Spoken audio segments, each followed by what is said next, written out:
Praise the Lord.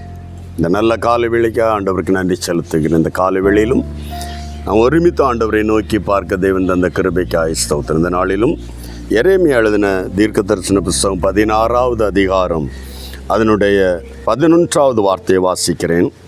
அதன் 2வது பகுதி இப்படி சொல்லுகிறது: என் நியாய பிரமாணத்தை கை கொள்ளாமல் என்னை விட்டு விட்டார்களே.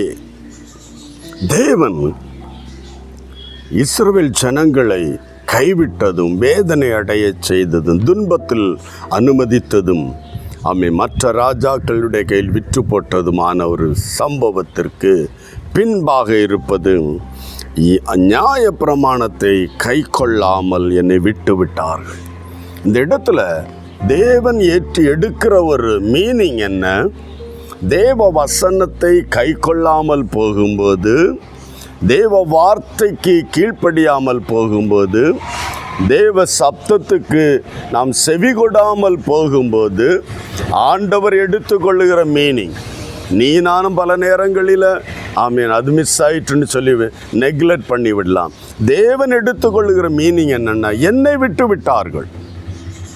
ஆண்டவர் சொல்லுகிறது, ஆண்டவர் எடுத்துக்கொள்ளுகிற மீனிங், ஆண்டவர் சொன்ன வார்த்தைக்கு நீ கீழ்ப்படியாமல் போகும்போது, செவி கொடாமல் போகும்போது, அதை மைண்ட் பண்ணாமல் போகும்போது, தேவனை நீ விட்டு விடுகிறாயாம். தேவனை நீ விட்டு விட்டதாக தேவன் அப்படி மீன் பண்ணி எடுத்துக்கொண்டால் உன்னுடைய ஜெபம் எங்கே கேட்கப்படும்? உன்னுடைய விண்ணப்பம் எங்கே கேட்கப்படும்? உன்னுடைய விருப்பம் எங்கே நிறைவேறும்? இந்த கால வேளையில் தேவ வார்த்தைக்கு செவி கொடு. தேவன் நியாய பிரமாணங்கள் நமக்கு தருந்திருக்கு. தேவனுடைய வசனங்கள் நமக்கு கையில் தந்திருக்கிறார்.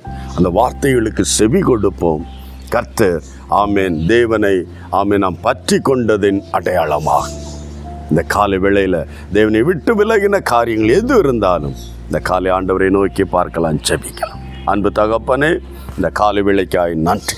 தெய்வ வசனத்துக்கு செவி கொடாமல் நம்மை விட்டு விட்டதை இதுவரை அறியாமல் இருக்கிற தெய்வ பிள்ளைகள் இன்றைக்கு இந்த வார்த்தையை கேட்கும்போது, தெய்வ வசனத்தினால் செவி கொடாமல் போகும்போது, தேவனை விட்டு விலகிவிட்டேன் என்று உணர்ந்து இந்த நாளில் உம்முடைய வசனத்தை கீழ்ப்படிய செவி கொடுக்க உதவிச்சு. பிதா, குமாரன், பரிசுத்த ஆவியின் நாமத்தில் ஒப்பு கொடுத்து செபிக்கிறோம். கர்த்தர் அப்படி செய்யப்படுறதுக்காய் நன்றி.